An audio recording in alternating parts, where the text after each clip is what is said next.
নমস্কার বন্ধুরা, Pinki's creation channel থেকে আমি পিঙ্কি সবাইকে স্বাগত জানাচ্ছি। আজ আমি ট্যাংরা মাছের তেল ঝাল বানিয়ে আপনাদের সঙ্গে শেয়ার করব। ভিডিওটি শেষ পর্যন্ত দেখার অনুরোধ রইল। ভালো লাগলে কমেন্ট করে জানাবেন।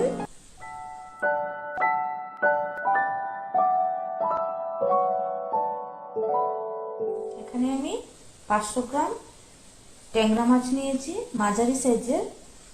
মাছগুলোকে প্রথমে কেটে ধুয়ে পরিষ্কার করে নিয়েছি। এবার আমি তার মধ্যে দিয়ে দিচ্ছি আধা চামচ হলুদের গুঁড়ো, 1 ছোট চামচ দিয়ে 1 চামচ থেকে একটু কম নুন, সর্ষের তেল একটু দিয়ে এগুলোকে ভালো করে ম্যারিনেট করে নেব। আঁশ ছাড়া মাছ ভাজতে গেলে একটু তেল দিয়ে, কাঁচা তেল দিয়ে ম্যারিনেট করে নিলে তেলটা ছিটকে পড়বে না।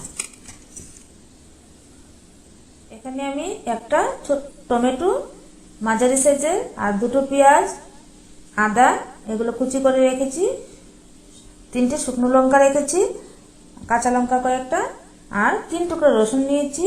এগুলো মিক্সিতে দিয়ে পেস্ট করে নেব।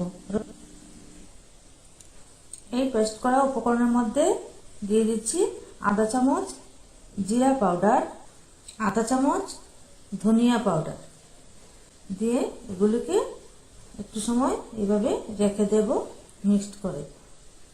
এখন একটা প্যান বসিয়ে নিয়েছি চুলায়। এবার প্যান গরম হয়ে গেছে, তাতে সর্ষে তেল দিয়ে দিচ্ছি। সর্ষে তেল দিয়ে মাছগুলোকে আগে ভেজে নেব। চুলার ফ্লেমটা মিডিয়াম থেকে হাইতে রেখেছি।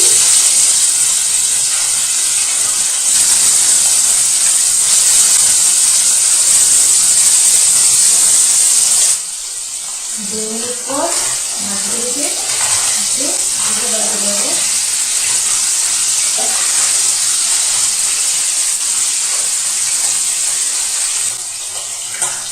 বেশি কড়া করে ভাজবো না, আবার 1 পাশ ভেজে নামিয়ে নেব। যারা কড়া করে ভেজে যেতে ভালোবাসেন তারা আর একটু বেশি রাখবেন। এখন আমি 2টো শুকনো লঙ্কা দিচ্ছি। শুকনো লঙ্কাগুলিকে এভাবে একটু ফাটিয়ে দিলে আর ছিটে পড়বে না, তাই লঙ্কাগুলোকে ভেজে নেব।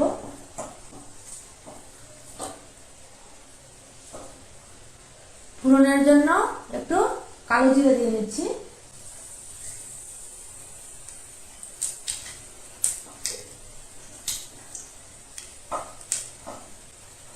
তারপর পেস্ট করা উপকরণগুলো দিয়ে নিচ্ছি।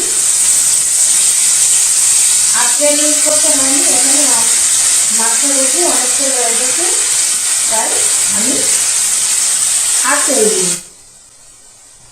তার মধ্যে আমি আধা চামচের মতো হলুদ গুঁড়ো দিয়ে দিচ্ছি, দিয়ে 1 চামচ নুন দিচ্ছি। আপনারা আপনাদের স্বাদ মতো নুন দিয়ে দেবেন।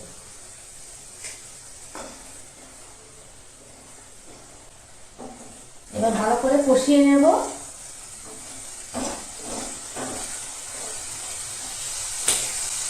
নাড়তে নাড়তে আস্তে আস্তে তেল ছেড়ে আসবে। আর চুলার ফ্লেমটা মিডিয়াম থেকে হাইয়ের মধ্যে রেখেছি।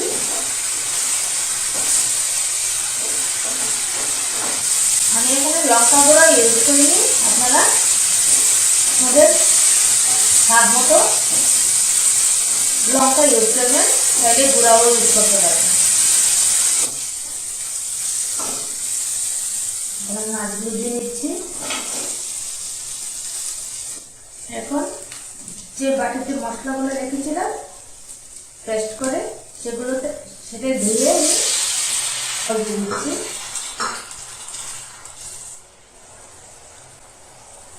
আরো আধা বাটি জল দিচ্ছি। দেওয়ার পর এবার আমি একটা থালা দিয়ে ঢেকে রাখবো। 7 মিনিটের মতো ঢেকে রাখবো। ঢাকাটা খুলে দেখবো।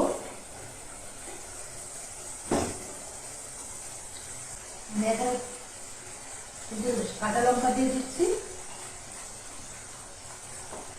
আরো 2 মিনিট ঢেকে রাখবো।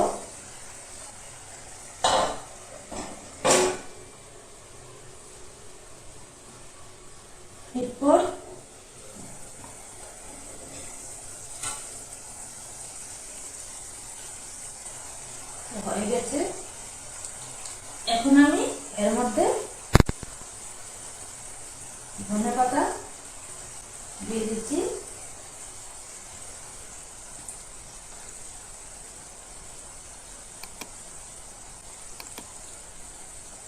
রেডি হয়ে গেছে ট্যাংরা মাছের ঝাল।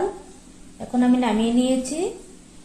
এই রেসিপিটি গরম ভাতের সঙ্গে খুবই সুস্বাদু এবং লোভনীয় একটি রেসিপি।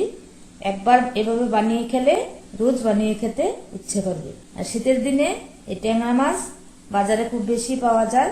ট্যাংরা মাছ খেতে খুবই ভালো লাগে।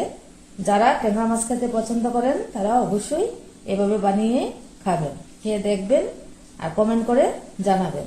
ভিডিওটি ভালো লাগলে অবশ্যই একটা লাইক করবেন, সাবস্ক্রাইব করে দেবেন, পাশের বেল আইকনটিতে ক্লিক করে নোটিফিকেশনটা অন করে রাখবেন। নমস্কার।